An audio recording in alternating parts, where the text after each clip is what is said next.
If you thought you'd already seen Kanye West at his most unpredictable, buckle up, because the new documentary In Whose Name makes his past controversies look like light warm-ups.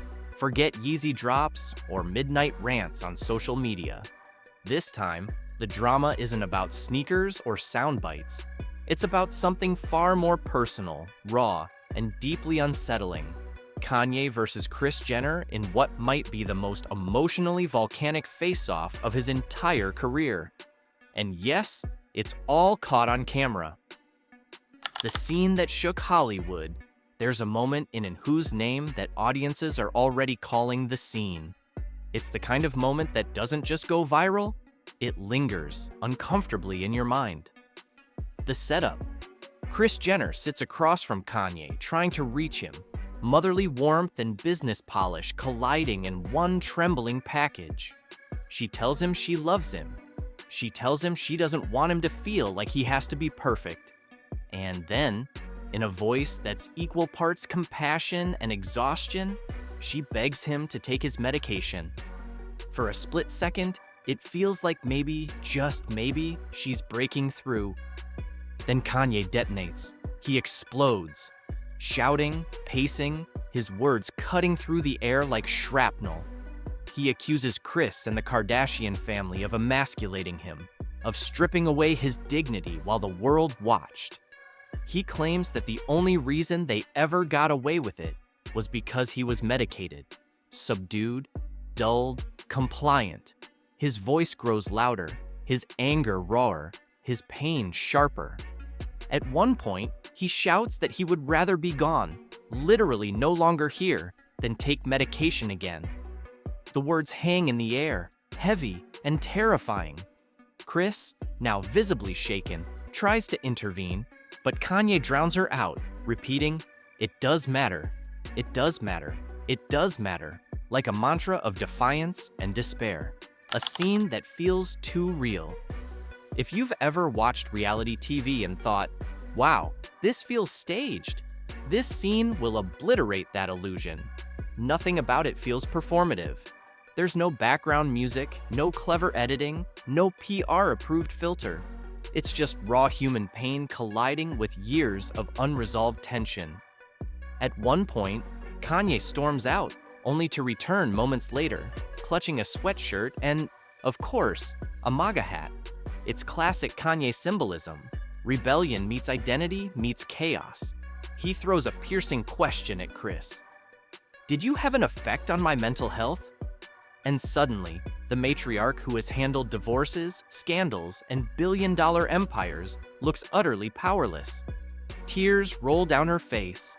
Between sobs, she admits yes. She tells him she loves him again, that she only ever wanted Kim to love him the way he wanted to be loved.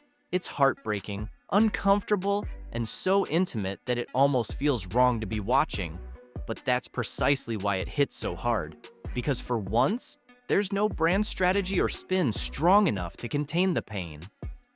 The unraveling of a genius. Let's be honest, Kanye West's struggles with mental health have never been a secret.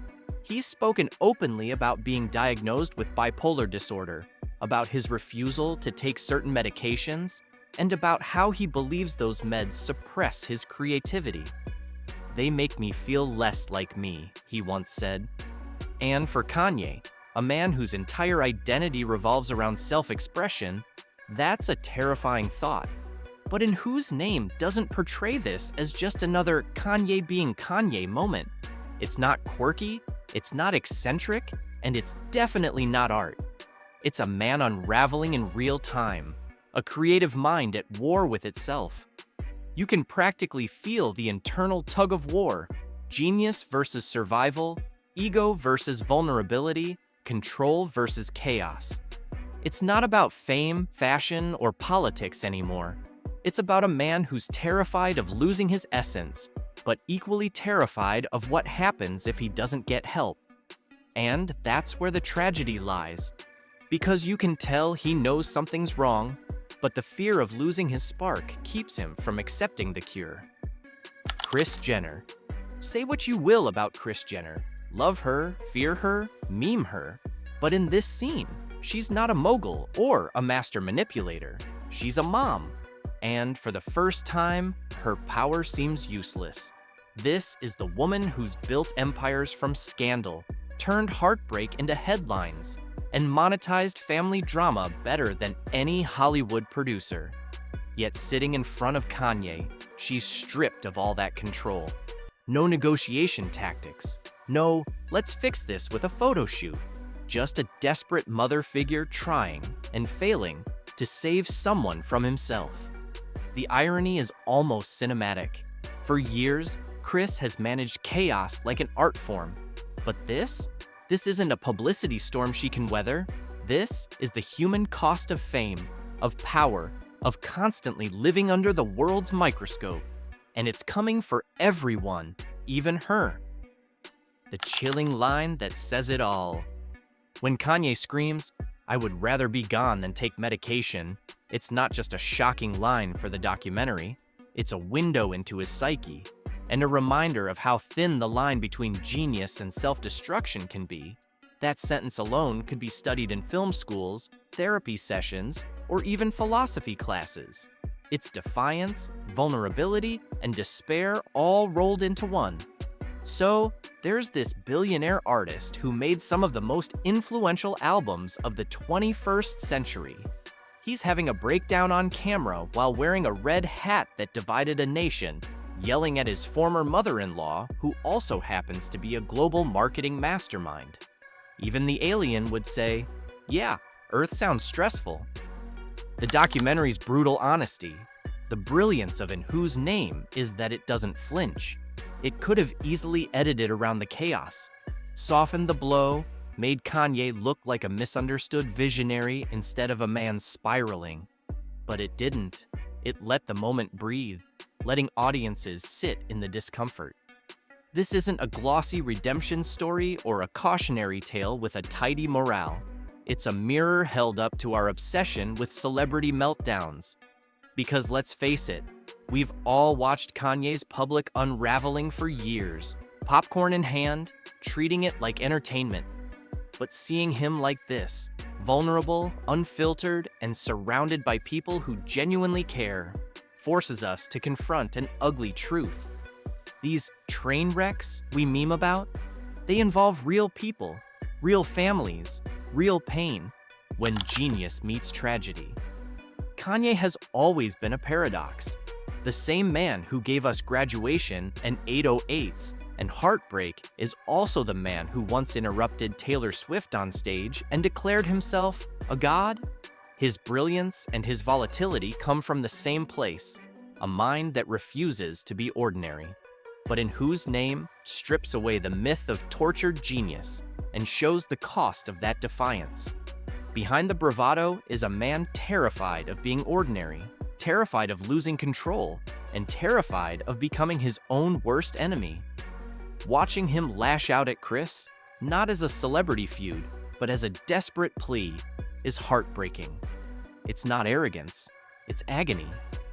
When do we stop watching and start caring? Maybe that's the real power of this documentary. It doesn't just expose Kanye's pain, it exposes ours, our fascination with it. We live in an age where celebrity suffering gets turned into clickbait before the tears even dry. Kanye's breakdowns have become cultural events. But at what point do we stop calling it content and start calling it what it is? A cry for help? The documentary doesn't offer easy answers. It doesn't tell us whether Kanye finds peace or redemption. But it does make one thing clear. Kanye West is not okay, and pretending otherwise just makes us complicit in the spectacle. The humanity behind the hype. Love him or hate him, Kanye West remains one of the most fascinating figures in modern culture because he embodies both the brilliance and the brutality of fame. In Whose Name is not just another documentary, it's a mirror reflecting the price of genius, the limits of love, and the fragility of the human mind under pressure. By the end of it, you don't walk away thinking, "Wow, that was dramatic." You walk away thinking, "Wow, that was real."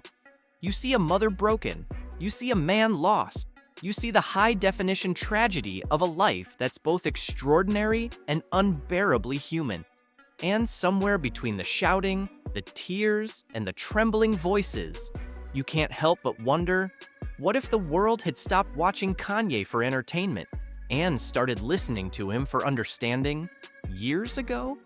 Until then, In Whose Name stands as a gut-punch reminder that sometimes the most famous people in the world are also the loneliest. Alright guys, that was a wild ride, and honestly, one of the most intense looks we've ever had into Kanye West's world. If you enjoy this video, so don't forget to hit that like and subscribe to the channel. Stay kind, stay curious, and I'll see you in the next one.